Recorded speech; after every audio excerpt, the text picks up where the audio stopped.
What if I told you that every crisis you face, every impossible decision, every moment when you feel trapped between faith and fear, what if none of it is random? What if it's all been leading to something, a garden, a test, a choice that would determine everything, not just for one man, but for all of us?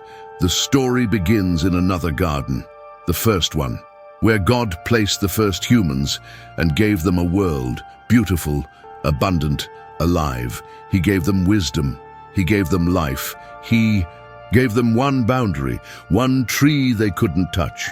Eat from this, God said, and you will die. Was it cruel? Was it a trap? Or was it something else entirely? Think about it this way. A king chooses you. Out of everyone in the kingdom, he chooses you for a royal task. He wants to know if you're trustworthy. That's a test, yes, but it's also an invitation, an opportunity to become something greater than you've ever been. But then imagine a rebel, someone who hates the king, someone who hates you. He whispers in your ear, "You don't need the king, you'd be better off on your own." That's not a test anymore, that's a trap. And the difference between the two? The difference is love. Whether the one testing you wants your destruction or your transformation. In that first garden, both happened. God offered opportunity, the serpent set a trap, and humanity, we walked right into it. Adam and Eve ate the fruit. They rejected God's wisdom for their own. They chose independence over partnership, and the world fractured. Death entered, exile began. But even then, even in that moment of catastrophic failure, God made a promise. One day, he said, a human will come, a human who will pass the test, a human who will crush the serpent's head. Before we go deeper, if this message is touching your heart, make sure to subscribe, like, and share this video. It helps us reach more people who need this truth. Centuries passed, generations rose and fell, and God chose another human. His name was Abraham, an old man with an old wife and no children. God came to him and said, "Leave everything, your family, your homeland, everything familiar. Go to a land I'll show you, and through you, I will bless all nations." Can you imagine that moment, the weight of it? Abraham had to choose, trust God's voice or stay in safety. It was a test wrapped in a promise, an opportunity disguised as a risk. At first, Abraham obeyed. He left, he went, but then fear crept in. When famine came, he lied to protect himself. When years passed without a son, he and Sarah schemed. They used their servant Hagar, abused her, tried to force God's promise to happen on their timeline, their way. Abraham was failing. Again and again he was failing, but God didn't give up. He never does. Years later, after Isaac was finally born, the promised son, the miracle child, God came to Abraham one more time, and this time the test was unbearable. "Take your son," God said, "your only son, the one you love. Take Isaac and go to the mountain I'll show you, and there offer him as a sacrifice." Can you feel that? The silence after those words. Every promise God had ever made to Abraham was wrapped up in Isaac. Every hope, every future. And now God was asking him to kill that hope with his own hands. Abraham could have refused, he could have argued, he could have run, but he didn't.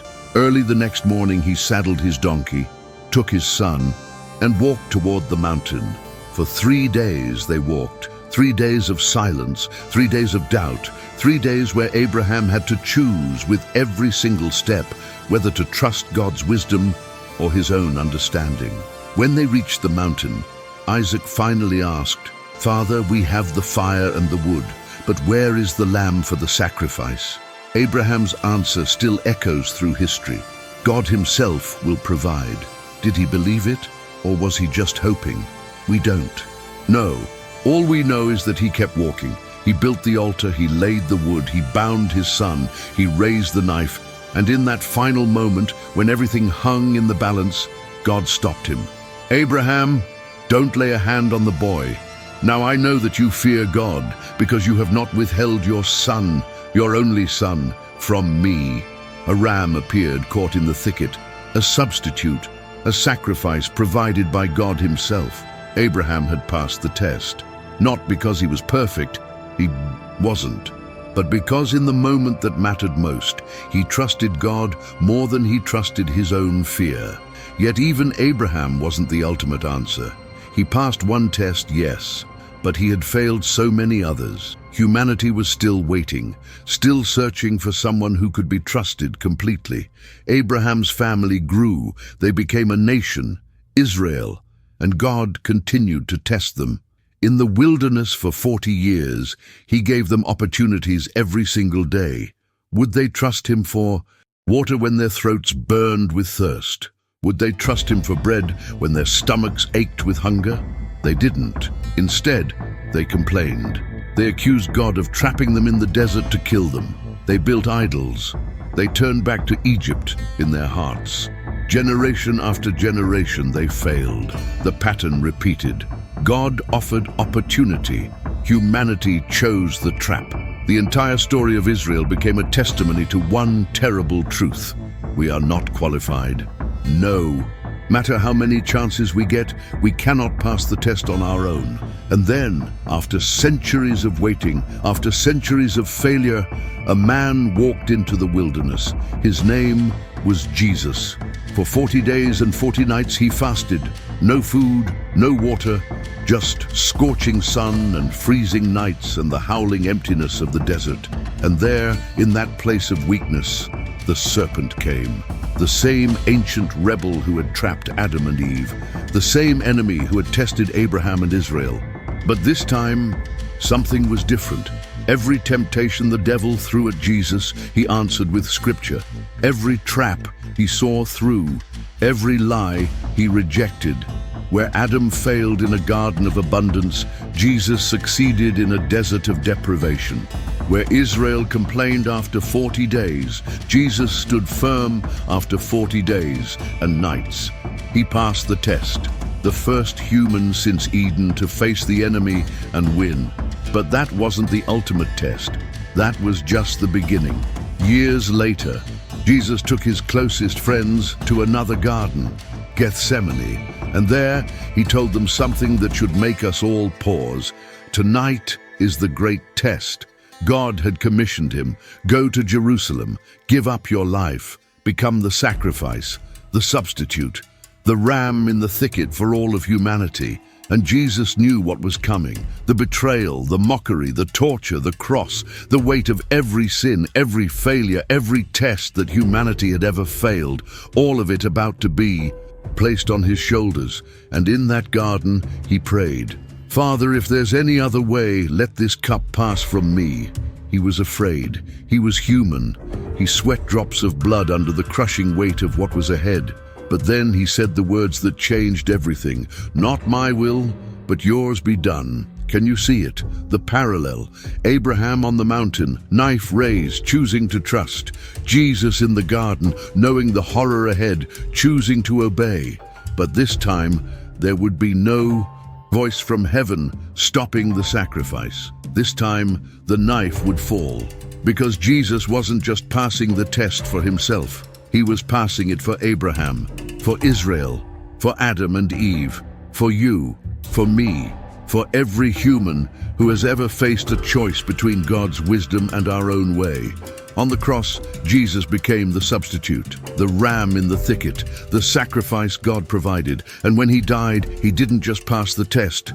He absorbed the consequences of every test we've ever failed. 3 days later, he rose. Death couldn't hold him. The grave couldn't keep him. And in that resurrection, he proved once and for all that God's wisdom is greater than our fear, his love is stronger than our failure, and his tests are always opportunities, never traps. But here's what we need to understand. Jesus passing the ultimate test doesn't mean we won't face our own tests. In fact, he promised that we would. Every generation of his followers, he said, would face trials that force them to trust God in radical new ways. You're facing them right now. Maybe it's a diagnosis that doesn't make sense. Maybe it's a relationship that's breaking. Maybe it's a dream that died. Maybe it's a choice between what's comfortable and what's right. Maybe it's a mountain God is asking you to climb, and you don't understand why. And in those moments, you have a choice. Will you see it as a trap, Or will you see it as an opportunity? James, one of the early leaders in the Jesus movement, wrote something that sounds almost crazy. He said, "Consider it pure joy when you face trials of many kinds." Pure joy. In suffering, in testing. How? Because he understood what every test truly is. It's an opportunity to surrender to God's wisdom instead of our own. It's a chance to become more like Jesus. It's a moment when we can prove, not to God, but to ourselves, that we truly believe He has our best interest in mind. The tests are still coming. The enemy is still setting traps. But we're not walking into them blind anymore. We have Jesus, the one who faced every test we'll ever face and won, the one who went to the cross and came back, the one who proved that God's tests are never about destruction. They're always about transformation. So when you stand at the foot of your mountain, when you feel the weight of the impossible choice, when you don't understand what God is asking, remember the garden. Remember Abraham's knife held high. Remember Jesus sweating blood and saying, "Not my will, but yours." The test isn't a trap, not when it comes from a God who loves you enough to die for you. It's an invitation, an opportunity, a chance to trust that the one who provided the ram will provide for you too, that the one who brought Jesus back from the dead can bring you through whatever you're facing. You don't have to pass the test alone. Jesus already passed it for you. Now, He's asking, will you trust me the way I trusted my Father? Will you walk up the mountain even when you don't understand? Will you choose my wisdom over your fear? The answer to that question won't just determine your next step. It will determine who you become. And maybe, just maybe, you'll discover what Abraham and Jesus both learned on their mountains, that the God who tests you is the same God who catches you when you fall, provides when you obey, and turns every sacrifice into resurrection. The test is coming, but so is the grace to pass it, not in your strength, in His.